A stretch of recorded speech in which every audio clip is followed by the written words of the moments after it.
Hello, hello, and welcome back. I'm Claire. This is Purple Poppy, and today we're back working on this art roll. Now, we haven't been here for a few weeks, have we? Last time we were here, we did all this little seed stitch in the pink and the maroony burgundy, and then all sorted them through the middle to join the two together. Now I'm looking that I want to work in this area here, and I was umming and ahhing about what to do, and I found on my desk this hexie that's been pinned together in Tim Holtz fabric and a little bit of wadding, and I thought, well, it's got the red on, Christmas is drawing very close. And then I found these two Suffolk puffs, so I thought, well, do you know what, maybe this is the way we go, and we'll maybe get them. Am I even on the screen? Of course I am, just about. There we go. We get them underneath there.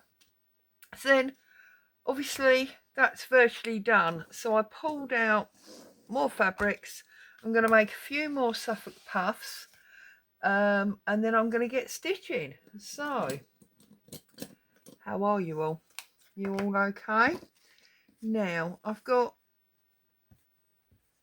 this red florally fabric, and this is the size that I used to make my Suffolk puffs before. Now, if you don't know, whatever size you cut your circle to make your Suffolk puff with, you are going to end up with a puff that is half that size.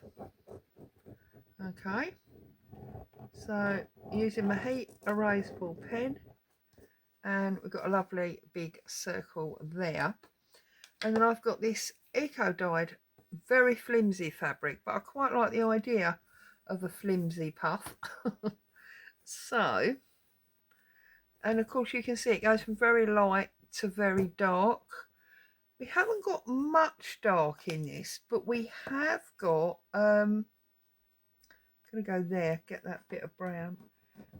We have got the black charcoal prints on the invoices, so I think I'm going to have two out of this. One in the light with the brown, that's from a rose, that brown mark, and then one with that darker stormy look. And then because I didn't have anything solid, I've just punched a hole. That's a 2-inch hole, which means I'm going to basically have little tiny 1-inch Suffolk puffs, and I'm just going to use that as a template to do me some circles. So we've got one in the spot, and then I'm going to try and get two in this silk. Now the only trouble with this silk is it does fray like billy-o, so I'm going to cut it with my pinking shears just to try and give me, oh, we're off the edge there, move up a little bit, Claire, just to try and give me a fighting chance with it, and we'll see what happens. There we go. Okay, so pinking shears, the little tiny ones, snip this out.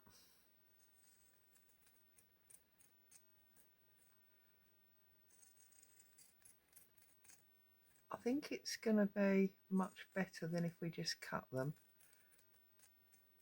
obviously, but I don't know how well it's going to work because it's one of those naughty little fabrics.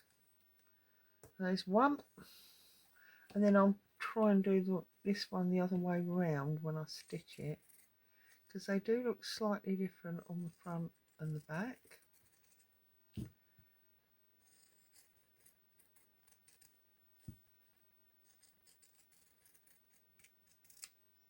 Okay, so there's those two, and as I've got these scissors in my hand, I might as well just carry on.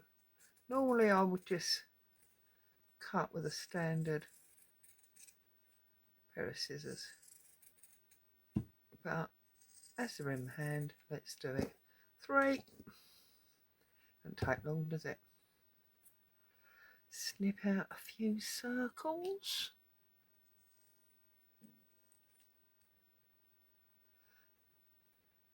I might actually, I'll badly cut that. Look, that's not going to be much of a circle, is it? Never mind.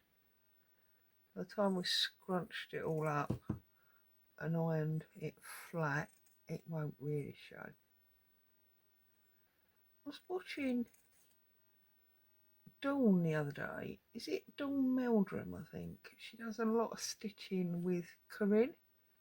And she was actually stitching one of Corinne's Christmas panels. Now, I don't know if you remember last Christmas, but I did have Corinne's Christmas panels. There was 2 in the set. One had 2 panels and some gift tags on, so you could obviously cut it around and do whatever. And then the other one was a large tea towel. Well, I did the 2 small ones because they went on to the quilt that was then abandoned, which I've now gradually started taking to pieces to salvage some of what's in it. But I never ever touched the big tea towel. And the thing that interested me to watch Dawn doing it, I don't think it is Dawn Meldrum, I think that's a different Dawn. But anyway, was she was using the Inktense sticks to paint it and then doing quite sparse thread painting, and it really did appeal to me. And I thought, you know what, that might be exactly the way I attack mine. It won't obviously be the same because it's different hand, so I'm likely to use slightly different colours, etc, etc. But I did think that's the way I would move forward. Okay, let's get a needle and thread and let's turn these circles in to some puffs. So we want a nice smallish needle, and I'm going to go for a very base colour thread, which I believe, yeah, is in here. This is sort of brown. It's nondescript really. So where's my scissors gone? Here. Cut a length of this. I'm sure you know how to do Suffolk puffs, so you could be crafting away, doing your own thing, listening and looking up every now and again to see where I'm up to. If you don't know, here's how to do it.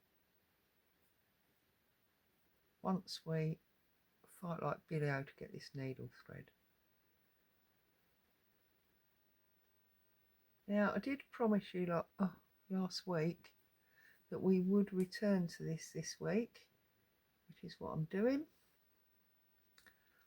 Oh dear. Talk amongst yourselves while we thread a needle, for goodness sake. See, and this is why I always have such a long thread, because I know it's naughty, but the theory is I have to go through this pain much less often. So, and I've got umpteen needle threaders and I don't find them any easier to operate either. And then you go, right, that's the end of that needle because that's getting on my nerves. I need a needle that's got a better hole in it. Let's try this one. Oh, it's a bit thick, that one, Claire. Let's try this one. I've even got my lamp on, as you can probably tell, and I still can't see what I'm doing to thread this naughty needle.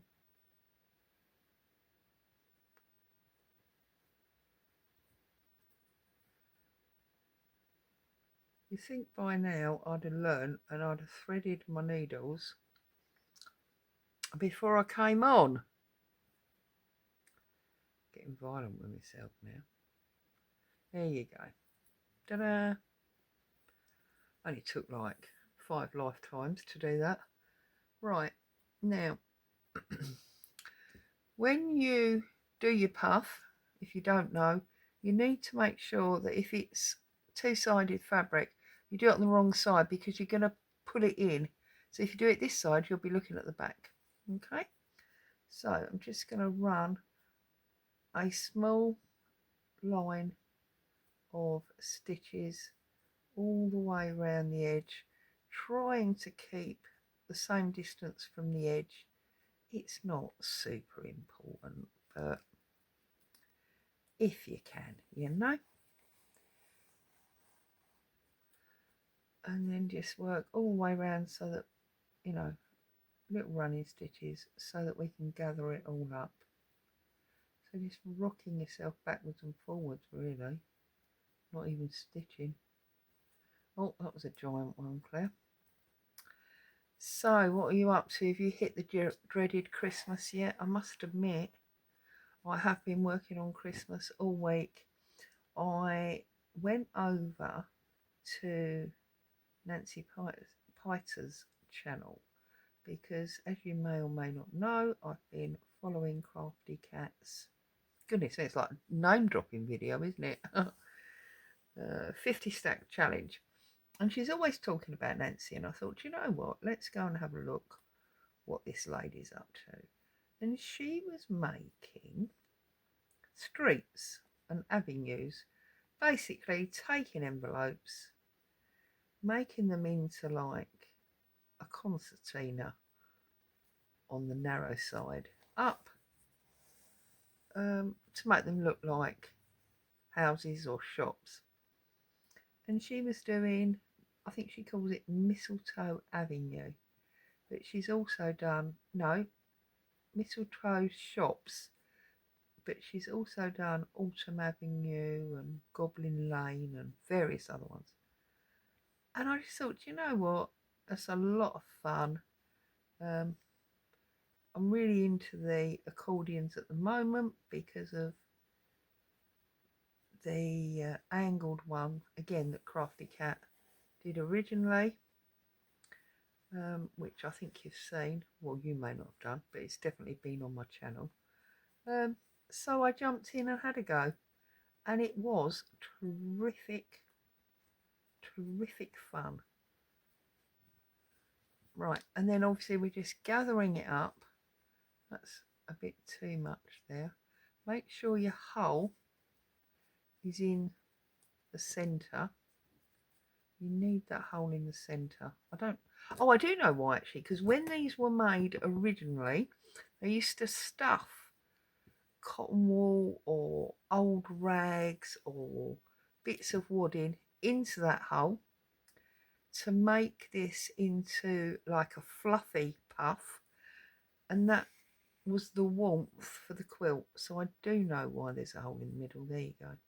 But obviously we're not doing that, so, and we don't really do that anymore. Well, it might be interesting to do, actually, to make, oh, now there's a thing, because I haven't got any quilts on the go at the moment. What about a Suffolk puff quilt, but on the quilt as you go type method? So what we could do is, yes, we could cut circles of wood in and then wrap the fabric round and draw it up, so it'll be a sort of bad paper piecing. So yeah, you'd have this, you'd have the fabric, and but obviously fabric would come right in like it does here, and then you could join them all together to make a quilt, because it would all be pre-wadded. I don't know how you'd go about quilting it though. Claire, leave random ideas alone and get on with what you're doing. Oh my goodness. So yes, so I've been doing Christmas basically. So you can see, look, this is what I was saying. There's the circle, and it's come down to like half the size. Okay. So yes, so I've been doing these houses, not houses, these shops, um, inspired by Nancy. So that's been a lot of fun. I've also been getting stuff ready because I want to do at least 12 days of Christmas stitching. And this is such a loose weave, we're going to have to be careful that we don't pull our knot out. Yeah, so I've been planning for that because, well, it's November. You know, it was 1st November yesterday. So it's not going to be long, is it, before we flip round to December. So, yeah, there will be 12 days of Christmas stitching. There'll also be some other Christmas things, both for myself and as in collaboration. I'm joining with somebody you probably all know, but I can't say too much about that at the moment. So yeah, there's all sorts of Christmas plans afoot, as they say. And I'm getting quite into the spirit of it all. I've had the movie channel going while I've been crafting, just to get me sort of, you know, jingle belling, as they say. So yeah, it's all good. It's happy, happy, happy. Right, where's my... I'm nearly there. It looks like a mop cat, doesn't it? Oh dear. I've got the air fryer going, making dehydrated banana slices, you know, so banana chips. So that's all happening in the kitchen. Here you go. So we've pulled it all in softly because I don't want to pull the thread through this fabric, and then just pull it out a little bit so you've got a shape that you like. And then I'm just gonna do a few stitches to hold it in place. I didn't really tell you that last time because I was getting excited about whether or not we should make a Suffolk puff quilt. I suppose realistically it would just be a fluffier version of a hexi quilt, you know, English paper piercing. So there you go. I think that will do us. So I'll go through the back and finish that off.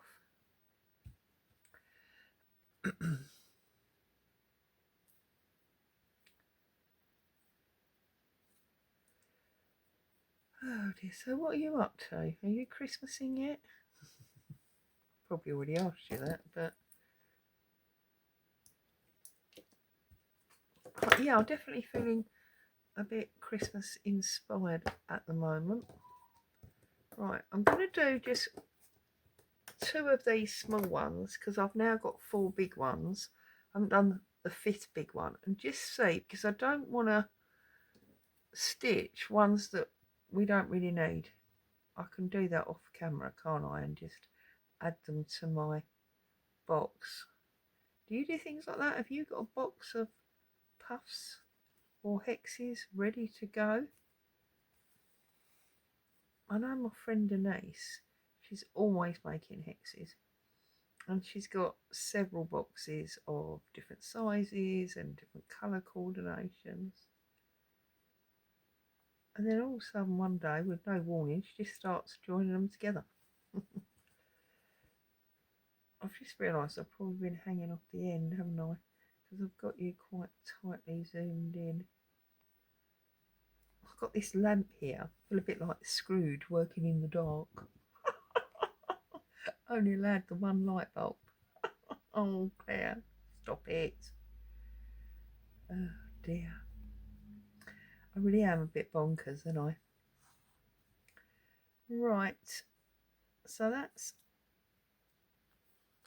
that one. And you can see, look how tiny these ones are.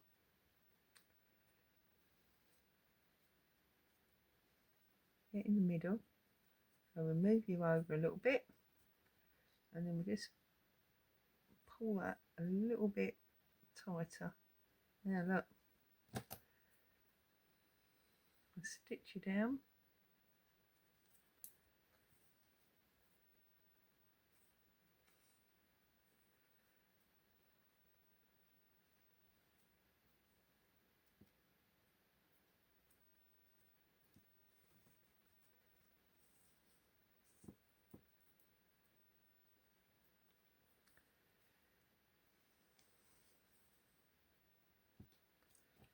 Now I said that about the banana chips in the air fryer, like I'm a true expert and know exactly what I'm doing. Truth be told, I've had this for months, this air fryer. I've used it about 3 times. Every time it's been a disaster. And I just keep going, well, no. And it's just basically sitting there gathering dust. So I'm trying desperately to teach myself to use it and to create, you know, nice things with it.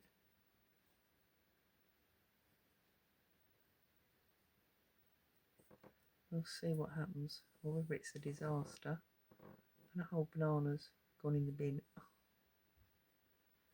But I suppose if you don't try, you're never going to know, are you? I did, oh, I see, yeah, this is definitely fighting me, this silk. I should have known this wouldn't really work. Oh, it might do. Right. It is all fraying, but once we get it pulled up and stitched down, we might be okay. And remember, this is not something that's going to be used. This is going to hang on my wall, so it doesn't have to really withstand very much punishment, as it were. So we might be okay, but I'm only going to do the one, I think, because yeah, it wasn't really the smartest idea, Claire. And you sort of knew it when you was doing it, which is why you got the pinking shears out. Right, let's have a look. It does look lovely though, doesn't it? Look, it's got that light sheen about it. Yeah, we're just gonna stitch that down and pray, I think.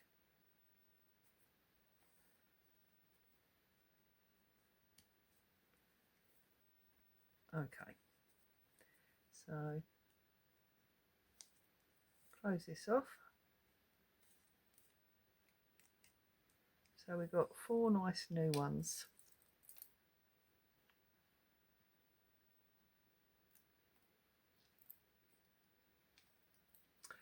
Okay, so we're going to move those over there, and now we're going to get a knot in the end of the thread again,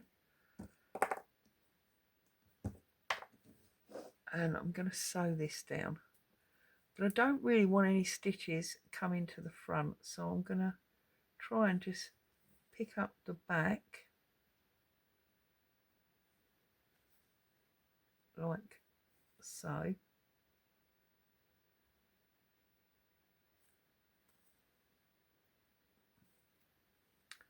That should hold it, shouldn't it? And then I'm going to cheat, because it's all going to be stitched down, and just do a line straight across there.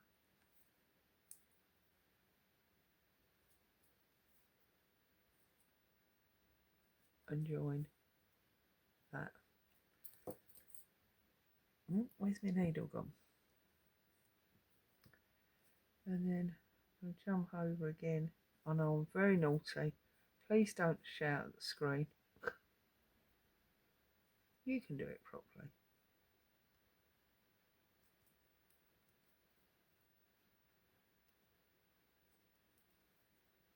Okay, so take out 1, take out 2, take out 3. Okay, now I've got to thread this needle again, haven't I? Oh my goodness. Right.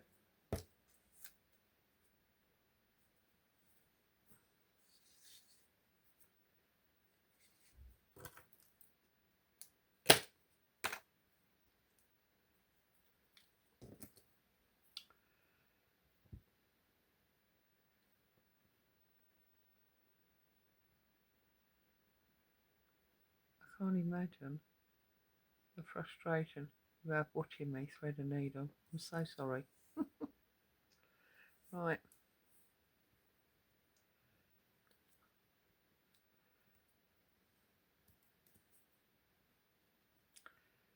Okay. So I'm going to come up there.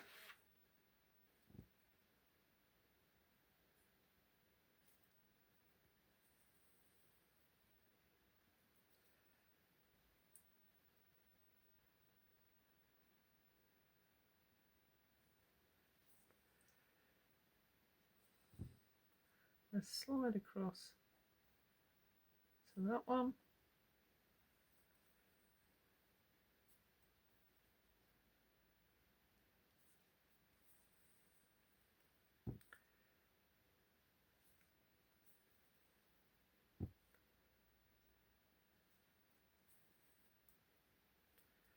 Over to this one.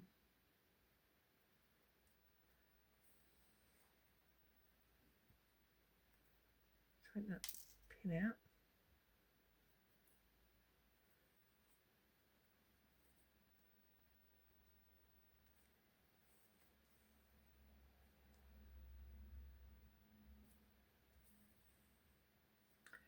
Right, so that's all sewn together. Whoops.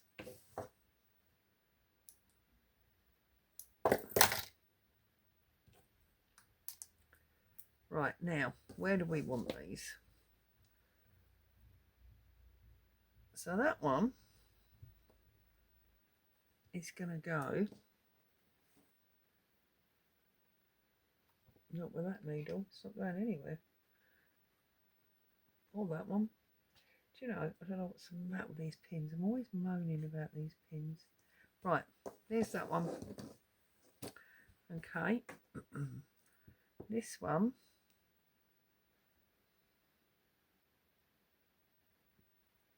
Did I have there? Like that. So if we now pull that pin out of there and push that down like so. Now these need ironing flat. Can you see the difference? So I'm just going to plug my iron in.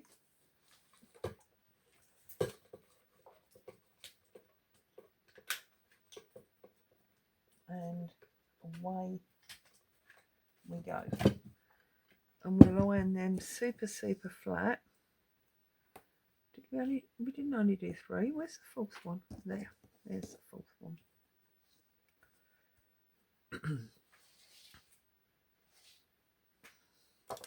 And I haven't got my grey mat to hand, so I'm just gonna fold this bit of fabric up and use that as a mini ironing board.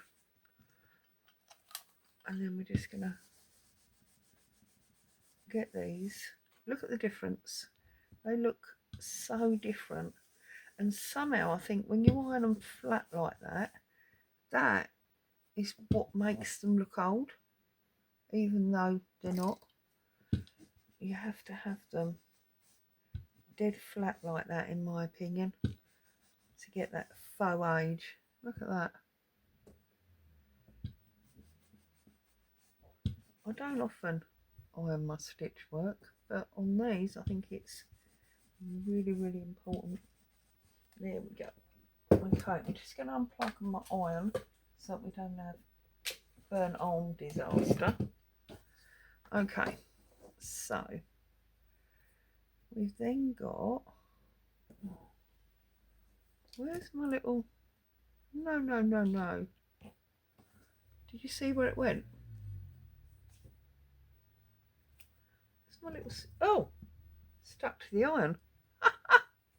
It stuck to the iron, love. Right. So, I feel like there,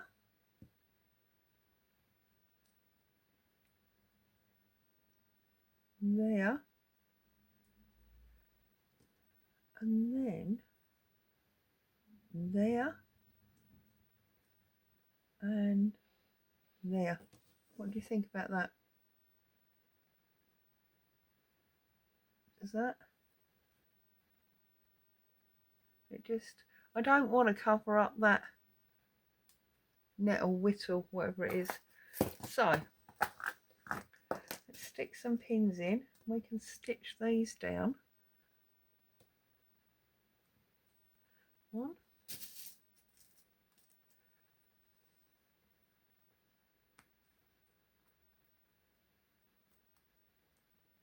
Two.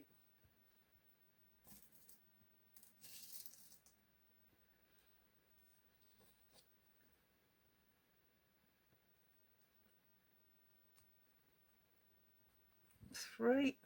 I might even do some more, but I'll do them on my own as homework.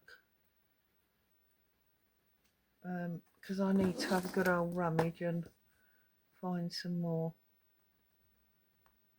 appropriate fabrics. And, you know, you've seen enough of that, haven't you? It's going to start getting boring. Okay, so let's stitch all this lot down.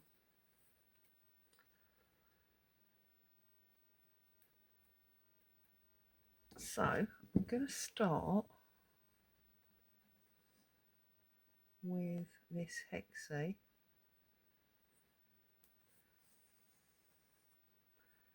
and I'm just going to come up from the bottom and up through the side, and then go sort of behind and up through the edge.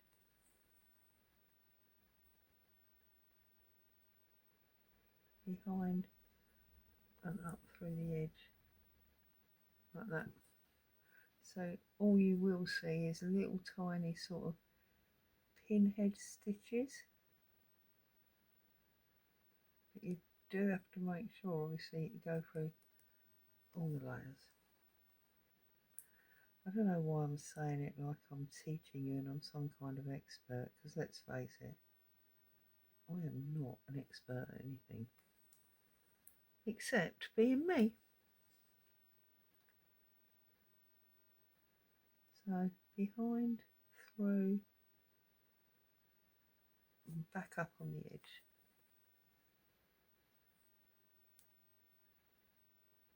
Behind, through, back up on the edge. Don't used to do this kind of neat stitching, do I? With you guys.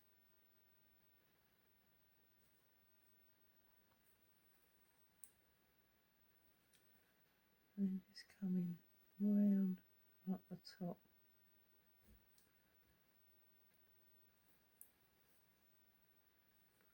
You can see you just got like little sort of tiny pinpricks. Oh, now I've pulled the needle off. But you know what?